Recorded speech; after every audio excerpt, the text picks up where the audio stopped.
पे डाल दिया। क्या प्रधानमंत्री जी ने सही किया? क्या आप सब मानते हैं कि केजरीवाल जी एक सच्चे देशभक्त और ईमानदार इंसान हैं? क्या आप मानते हैं कि केजरीवाल जी एक सच्चे देशभक्त और ईमानदार इंसान हैं? ये बीजेपी वाले ये कह रहे हैं कि केजरीवाल जी जेल में हैं, इन्हें इस्तीफा देना चाहिए। क्या केजरीवाल जी को इस्तीफा देना चाहिए? क्या उन्हें इस्तीफा देना चाहिए? केजरीवाल जी को इन्होंने गिरफ्तार कर लिया। आपके केजरीवाल शेर है, शेर। ये ज्यादा दिन तक उनको जेल में नहीं रख पाएंगे। करोड़ों लोगों के दिल में बसते हैं केजरीवाल। जिस बहादुरी और साहस से वो देश के लिए लड़ रहे हैं, कई बार मुझे लगता है कि आजादी की लड़ाई में वो एक फ्रीडम फाइटर थे जो देश के लिए लड़ते लड़ते शहीद हो गए। इस जंग में भी केजरीवाल जी को शायद भारत मां के संघर्ष के लिए भेजा है। अब मैं आपको केजरीवाल जी का संदेश पढ़कर सुनाऊंगी। मेरे प्यारे भारतवासियों, जेल से आप सब अपने इस बेटे, अपने भाई का प्रणाम स्वीकार कीजिए। मैं आज आपसे वोट नहीं मांग रहा। आने वाले चुनाव में मैं आपसे किसी को हराने या जिताने की बात भी नहीं कर रहा। आज मैं देश के 140 करोड़ लोगों को एक बड़ा भारत बनाने के लिए सिंहाव मांगता हूं। 140 करोड़ भारतवासियों को एक नया भारत बनाने के लिए आमंत्रित करता हूं। भारत एक महान देश है। हमारी संस्कृति कई हजार वर्ष पुरानी है।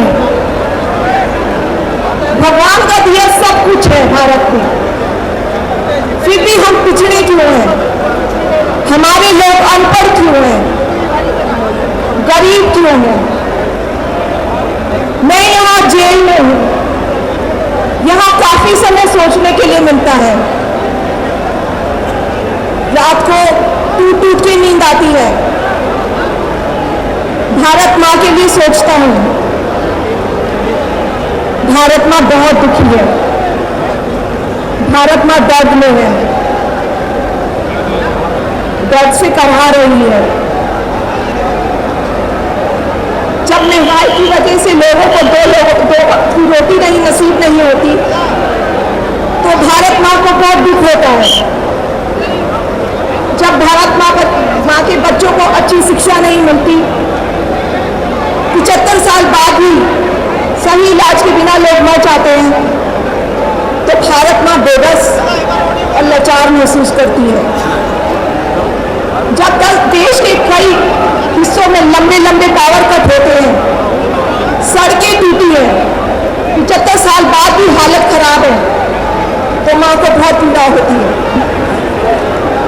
उस पर जब कुछ नेता सुबह शाम लच्छेदार भाषण देते हैं, शानो शौकत की जिंदगी जीते हैं, अपने दोस्तों के साथ मिलकर देश लूटने में लगे हैं, तो भारत मां को बहुत गुस्सा आता है। ऐसे लोगों से भारत मां को सख्त नफरत है। आइए मिलकर एक नया भारत बनाते हैं। 140 करोड़ लोगों के सपने का भारत। अखिलेश जी, आपका बहुत बहुत धन्यवाद। आप यहाँ आए, दिल्ली वाले आपको देख के बहुत खुश हैं। यहाँ पे बिहार से लोग रहते हैं, तो आपके लिए बहुत इंतजार था लोगों का। हमारे बीच में नेशनल कॉन्फ्रेंस से फारूक अब्दुल्ला साहब आए हैं, उनका बहुत बहुत स्वागत है। मैं आज सुबह फ्लाइट पकड़ के अपने बिजी शेड्यूल से उन्होंने समय निकाला हृदय की गहराइयों से, और मेरे सामने लाखों की संख्या में उपस्थित मेरे देशभक्त देशप्रेमी भाई और बहनों, हम सबको पता है कोई चुनावी रैली नहीं है। अपनी दो बहनें हिम्मत से लड़ रही है। अगर बहन हिम्मत से लड़ रही है तो भाई कैसे पीछे रहेगा। और इसलिए हम सब दोनों अपनी जो बहनें हैं, कल्पना जी हैं, सुनीता जी हैं, आप चिंता मत करो, सिर्फ हमें नहीं। आज अपनी बात कहने की पूर्व मैं बाबा तीसा माझी, बिरसा मुंडा, सिद्धू कान्हू फूले झानो, हेमा दीन जैसे वीर वीरांगनाओं को नमन करती हूँ। हम आदिवासियों की कहानी लंबे संघर्षों एवं कुर्बानियों की कहानी है और हमें अपने महापुरुषों एवं वीरांगनाओं पर गर्व है, क्योंकि हमारे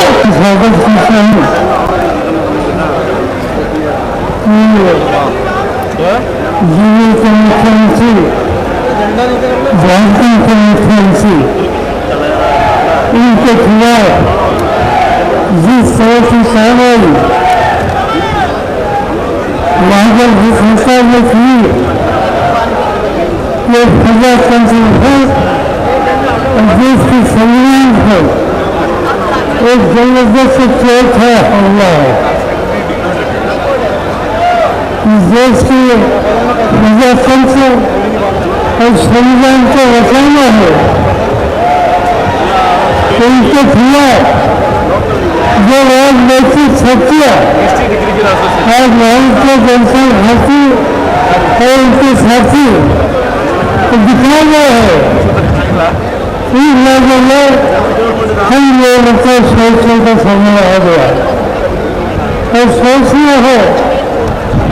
आज कैसे हमला है, उनके जो वजह किसे भैया झारखंड के मुख्यमंत्री को इसलिए संयोजन और इससे भैया चाहे दिल्ली के हो, चाहे महाराष्ट्र के हो, चाहे पश्चिम बंगाल के हो, कई राजनीतिक नेता और एमएलए हो तो पार्लियामेंट के सदस्य हो, उन्हें जेल में लोगों का तब आइन को बचाए, कॉन्स्टिट्यूशन को बचाए।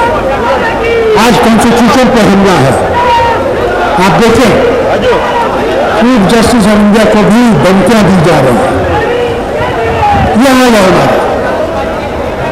मेरा सुनिए, इंसान को इंसान से गाया जा रहा है। मुसलमान अलग, हिंदू अलग, सिख अलग, ईसाई अलग। इस सवाल के खिलाफ अपनी आवाज उठानी है, इस सवाल के खिलाफ अपने वोट देना है। और कभी तो सब नेता जवाब बंद कर दिए गए कि जयराज जी और सोरेन जी और दूसरे संजय, उन सब लिखेंगे जब आप इस आइन को पकड़ेंगे और जब इलेक्शन का टाइम आएगा, आपको वोट देना होगा, आप उस बटन को दबाइएगा जो इस हुकूमत को हराया। खड़गे जी, सोनिया जी, शरद पवार जी, भगवंत मान जी, चंपा सोरेन जी, अखिलेश यादव जी, तेजस्वी यादव जी, सीताराम येचुरी जी, फारूक अब्दुल्ला जी, डी राजा जी, भट्टाचार्य जी, महबूबा मुफ्ती जी, डेरेक ओब्रायन जी, कल्पना सोरेन जी, चेची सिल्वा जी, सुनीता केजरीवाल जी, देवराजा जी, तिरुतोल जी, खुरम अनिस उमर जी और स्टेट से मैं केजरीवाल जी और सोरेन जी का भी नाम लेना चाहता हूं, क्योंकि आज यहाँ है नहीं, मगर दिल में हम सब एक साथ खड़े हैं। भाइयों और बहनों, इंडिया गठबंधन के कार्यकर्ताओं, आप सबका यहाँ बहुत बहुत स्वागत, नमस्कार।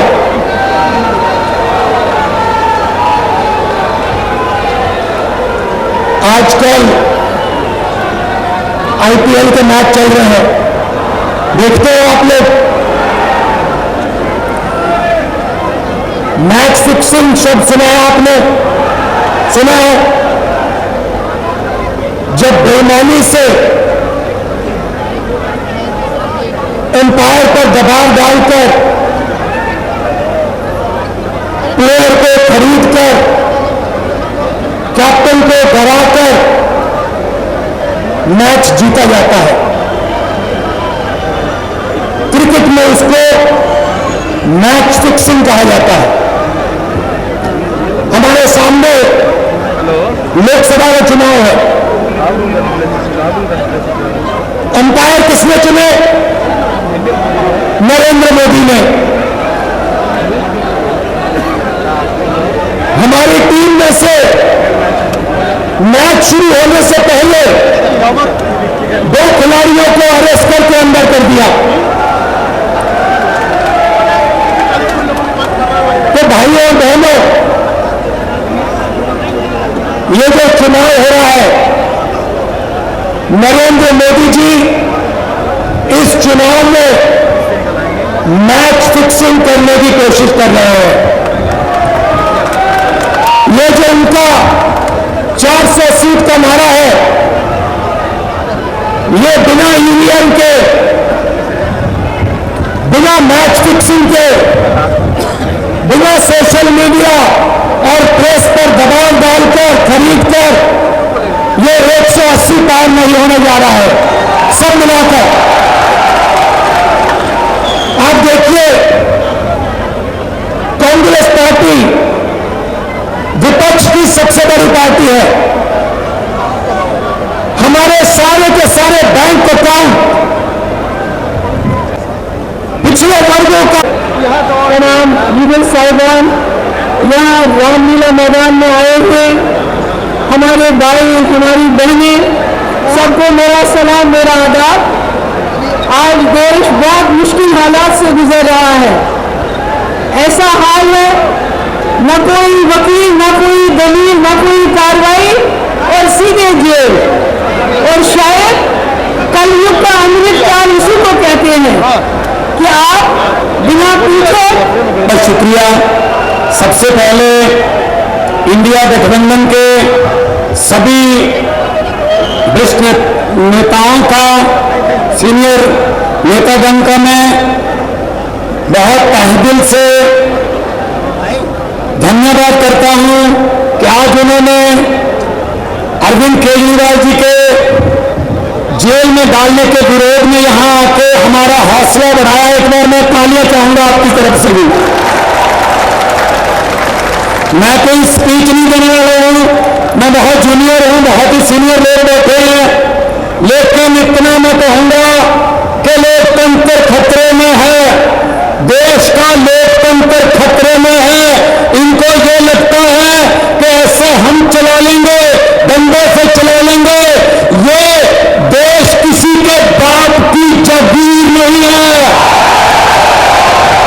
ये 140 करोड़ लोगों का देश है। ये आजादी हमें शहीद आजम भगत सिंह, राजगुरु सुखदेव, मदन लाल ढींगरा, करतार सिंह सराबा, चंद्रशेखर आजाद जैसे हजारों योद्धाओं ने अपनी जवानी में गले में फांसी के रस्से लटका के ये आजादी हमें दी है। ये इनके किसी बाप दादे की जागीर नहीं है। क्या समझते हैं ये?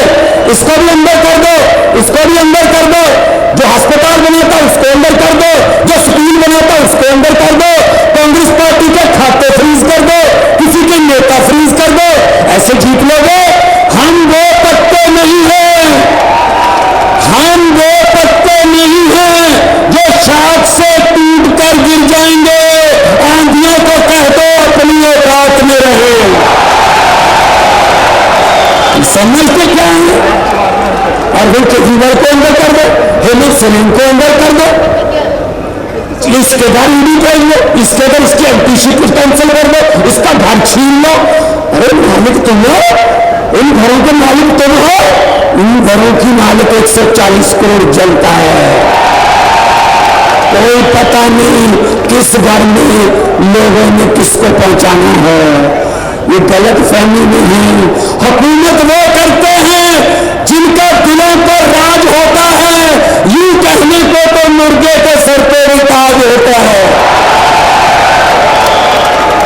आज सुनीता जी, आज कल्पना जी बैठे, सोनिया जी बैठे, मैं नमस्कार करता हूं, नमन करता हूं कि इन्होंने इतने दुख झेले, इन्होंने क्या क्या नहीं देखा अपनी जिंदगी में, आंधी और तूफान झेले, लेकिन फिर भी इतने हौसले वाले बैठे। और आपके साथ आपका प्यार जो है सबसे बड़ी ऑक्सीजन आपको प्यार है। ये तालियां किसी को ऐसे नहीं मिलती, किसी को दिहाड़ी देके मोदी मोदी करवाना बहुत ईजी है। जब कोई दिल से बोलता है ना, वो बात असर रखती है। जब दिल से बोलता है, एक देश के टुकड़े टुकड़े करना चाहते हैं, जैसे राहुल जी कह रहे हैं, ये देश को नफरत की आंधी में लेकर गए हैं। ये सीए लेके आए, मैं पार्लियामेंट में था, मैं एमपी था तब। मैंने कहा जी मुझे बोलने का मौका दीजिए, कहते नहीं जी। मैंने कहा जी 30 सेकंड, कहते नहीं। मैंने कहा 30 सेकंड, कहते 30 सेकंड में क्या बोलोगे? नहीं, मैंने कहा 20 सेकंड, कहते 20। मैंने कहा हाँ। स्पीकर साहब कहने लगे आपका समय शुरू होता है। तो मैंने 20 सेकंड में बोला, मैंने कहा लंबे सफर को मीलों में मत बांटिए, कौम को कबीलों में मत बांटिए। एक बहता दरिया है मेरे भारत देश, इसको नदियों और झीलों में मत बांटिए। अरविंद केजरीवाल को तो गिरफ्तार कर लोगे। इंडिया गठबंधन के सभी हमारे नेता, मंच पर उपस्थित सभी दलों के हमारे नेता, इस सभा में आए हुए आप पार्टी के माध्यम से हो रही इस महारैली में उपस्थित सभी कार्यकर्ता, नेता, माताएं, बहनें, नौजवान साथी और पत्रकार बंधुओं, मैं सबसे पहले इस महारैली के लिए, लोकतंत्र बचाओ रैली के लिए आप पार्टी, आम आदमी पार्टी और उनके सभी कार्यकर्ता नेताओं का बहुत बहुत धन्यवाद और आभार प्रकट करना चाहता हूं। मैं साथ ही साथ आम आदमी पार्टी के पंजाब के मुख्यमंत्री जी का विशेष धन्यवाद दूंगा मैं, कि जिन्होंने अपने पार्टी की तरफ से मुझे बुलाने का और यहाँ आने का मौका दिया है। ये रामलीला मैदान ऐतिहासिक मैदान है और आज जब हम लोग इकट्ठे यहाँ हुए हैं, जब हम आज सब मिलकर के एक साथ खड़े हुए हैं, तो इस मैदान से ये ऐलान होने जा रहा है कि हुक्मरान जो दिल्ली में बैठे हैं वो अब ज्यादा दिन रुकने वाले नहीं हैं। आज हम लोग दिल्ली में आए हैं,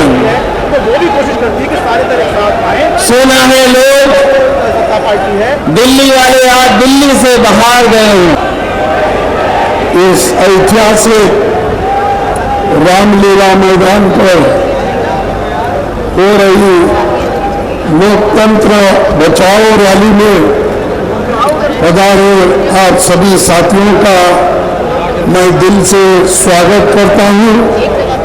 और ये मंच है यूनिटी इन डाइवर्सिटी, हमारे एकता में, हमारे विविधता में एकता है, ये दर्शाने के लिए आज ये जो मीटिंग यहाँ पर बुलाई है, और इसके लिए मैं हमारे सभी साथियों का धन्यवाद करता हूँ। और खासकर ये जो मीटिंग है, इसका एक ही उद्देश्य है कि विपक्ष इकट्ठा होना चाहिए। इसीलिए इस सभा में उपस्थित हमारे नेता श्रीमती सोनिया गांधी जी, श्री राहुल गांधी जी, शरद पवार जी, भगवंत मान जी, चंपे सोरेन जी, अखिलेश यादव जी, तेजस्वी यादव जी, सीताराम येचुरी जी, फारूक अब्दुल्ला जी, डॉक्टर राजा जी, दीपंकर भट्टाचार्य जी, महबूबा मुफ्ती जी, डेरिक ओबराय जी, कल्पना सुरेन जी, तिरुचि शिवाजी, सुनीता केजरीवाल जी, देवराज जी, तिरुतोल जी और कोरम अनीस उमर जी। इतने पार्टी के नेतागण इस मंच पे बैठे हैं। मल्लिकार्जुन खड़गे ji, respected Rahul Gandhi ji, respected Priya Gandhi ji, Sharad Pawar ji, my good friend Akhilesh Yadav ji, and Mr. Tejas ji, Comrade Yachuri, welcome to all. I shall now have the privilege of reading out the message sent by. I will keep the time. You have given me 6 minutes. I'll only speak for half the time. I'm not mentioning the names of any of the dignitaries on stage, except for 2. We have 2 empty chairs for them. Mr. Arvind Kejriwal and Mr. Hemant Soren, you are with us in spirit. Let me first state, the All India Trinamool Congress is very much, was, is and will be part of the India Alliance. This is a fight. BJP versus democracy. This is a fight for Modi guarantee, which has zero warranty. Modi guarantee, zero warranty. Zero warranty when it comes to price rise. Zero warranty when it comes to jobs. Zero warranty when it comes to protecting your institutions. Ramlila मैदान में आयोजित लोकतंत्र बचाओ rally में उपस्थित हमारे India alliance के सभी हमारे नेतागण, कार्यकर्तागण, पदाधिकारीगण, दिल्ली, पंजाब, बिहार से आए हुए सभी हमारे अभिभावक, बुजुर्ग, माताएं, बहनें और नौजवान युवा साथी, आप सबका इस रैली में हम स्वागत करते हैं। आप सब लोगों का अभिनंदन करते हैं। ये दिल्ली की भीड़ बता रही है कि मोदी जी जिस तरह से आंधी की तरह आए थे, उसी तरह तूफान की तरह चले जाएंगे। पहला रैली हम लोगों ने पटना में किया, दूसरा बॉम्बे में किया और तीसरा आज जो है दिल्ली में हो रहा है। और मैं बता दूं, देश के कोने कोने में जहां भी हम लोग जा रहे हैं, वहां जनता का साथ, आशीर्वाद मिल रहा है। आज हम सब लोग एकजुट हुए हैं देश के लोकतंत्र, देश के संविधान, देश के भाईचारा को बचाने के लिए। जिस कम्युनिस्ट पार्टी ऑफ इंडिया तरफ से आप सब लोग को क्रांतिकारी जोहार, जय भीम, लाल सलाम। आज चुनाव के बीच में हम लोगों को एक तरह से आपातकालीन इस रैली में शामिल होना पड़ा, क्योंकि पहली बार हिंदुस्तान देख रहा है कि जो चुनाव हो रहा है वो कैसा चुनाव है। केंद्र की सत्ता में काबिज जो शासक दल है वो चुनाव नहीं लड़ रहा है, वो इस देश में लोकतंत्र के खिलाफ, संविधान के खिलाफ इस धार्मिक नेतागण सामने उपस्थित बहुत ही आदर और सम्मान के लोग बहनों और भाइयों, आज हम इस ऐतिहासिक रामलीला मैदान में इकट्ठे हैं। ये रामलीला मैदान गवाह है इस बात का कि जब जब इस देश के लोकतंत्र के ऊपर प्रहार हुए, अगर बदलाव की बहार कहीं से बही है तो वो दिल्ली के इस रामलीला मैदान से बही है। और मुझे इसमें कोई संशय या संदेह नहीं है कि आज 31 मार्च का दिन इतिहास में लिखा जाएगा कि आज जब दोबारा देश के लोकतंत्र के ऊपर प्रहार हो रहा है तो इस रामलीला मैदान से पूरे देश के अंदर दोबारा बदलाव की बहार चलेगी। ये सुनिश्चित करने के लिए आप और हम सब लोग जो है यहाँ पे उपस्थित हुए हैं। मुझे खुशी इस मूवमेंट में जुड़ने की और मेरे तमाम अन्य पार्टी के लोगों की और हमारे कांग्रेस के कार्यकर्ताओं की वो ये है कि हमारे पार्टी के